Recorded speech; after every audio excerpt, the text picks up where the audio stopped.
Across cultures, the idea of a third eye appears again and again. In Hinduism, Shiva's third eye is a symbol of ultimate awareness. But what if this isn't just mythology? Modern science and ancient yogic philosophy both suggest that the third eye could represent a real part of our body, one linked to perception, awareness, and even consciousness. Today, we'll uncover the facts. The concept of the third eye has deep roots in ancient Eastern spirituality, particularly within Vedic and Tantric traditions where it is known as the Ajna Chakra. The word Ajna translates to command, highlighting its role as the command center of our subtle energy system. Positioned between the eyebrows, this sixth primary chakra is where main energy channels are said to converge, creating a powerful vortex of consciousness. This is believed to be the gateway to higher awareness, guiding our intuition and allowing us to perceive realities beyond our ordinary five senses. It's crucial to understand that ancient scriptures never describe this as a literal physical eye. Instead, it is consistently portrayed as a faculty of inner vision. While our two physical eyes see the external world, the third eye is said to perceive the inner world of subtle energies and the underlying unity of all things. It is the eye of introspection, the lens through which we can witness reality, unclouded by the illusions of the ego. One of the most powerful illustrations comes from Hindu mythology. When Kama, the god of desire, attempted to disrupt the god Shiva's meditation, Shiva opened his third eye, incinerating Kama. This event is purely symbolic. The fire from Shiva's third eye represents the focused power of spiritual wisdom that sees beyond worldly distractions. It signifies the ability to transmute the raw energy of uncontrolled desire into a force for spiritual awakening, not an actual beam of fire. So, when we strip away the layers of myth, the factual essence becomes clear. The third eye was always meant as a powerful metaphor for a state of heightened awareness, a potential for profound insight that lies dormant within us all. Yogic traditions describe techniques to activate this awareness. Through meditation, breath control, and concentration on the Ajna point, practitioners report sharper intuition, emotional balance, and a sense of clarity. None of this is supernatural.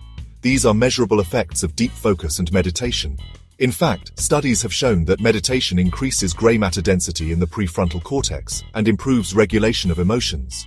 This aligns perfectly with what yogis said thousands of years ago about the power of the third eye.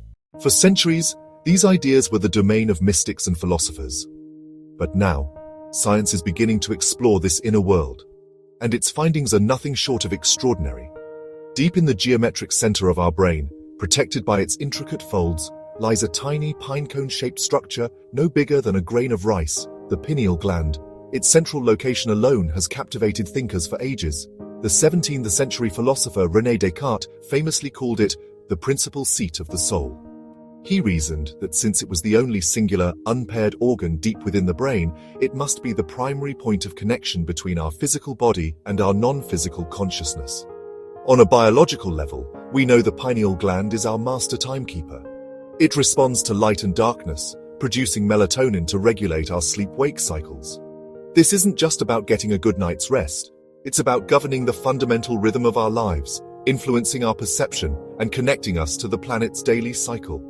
But modern research points to an even more profound role.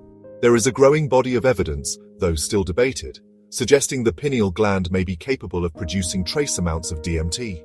Often called the spirit molecule, this powerful compound is known to induce profound visionary states and experiences of cosmic unity, similar to those reported in deep meditation or near-death experiences. And here is where the ancient and modern worlds collide. In the very same anatomical location, ancient yogic traditions identified the Ajna Chakra, or the third eye, the center of intuition and inner vision.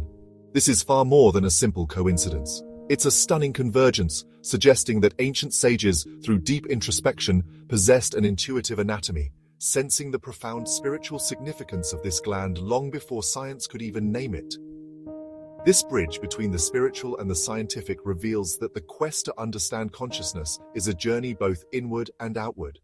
Neuroscientists today explore how focused attention and meditation change brainwaves. Studies from Harvard and Yale have shown that meditation activates regions in the frontal lobe associated with awareness and decision-making. People practicing regularly often report a stronger sense of connection, less anxiety, and heightened creativity.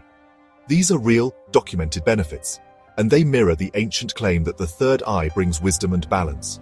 So while Shiva's third eye is symbolic, its real-world meaning is tied to human potential and neuroscience. So, is Shiva's third eye a myth? In a literal sense, yes. But the symbol points to a profound truth. A state of elevated consciousness, an inner eye of intuition.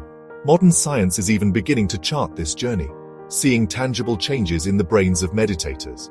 Ultimately, the question isn't if it exists, but if you are willing to explore it for yourself, to unlock a more intuitive way of being. What's your perspective? Is it ancient symbolism or an inner reality? Let me know in the comments. And if you want to go deeper with a practical guide,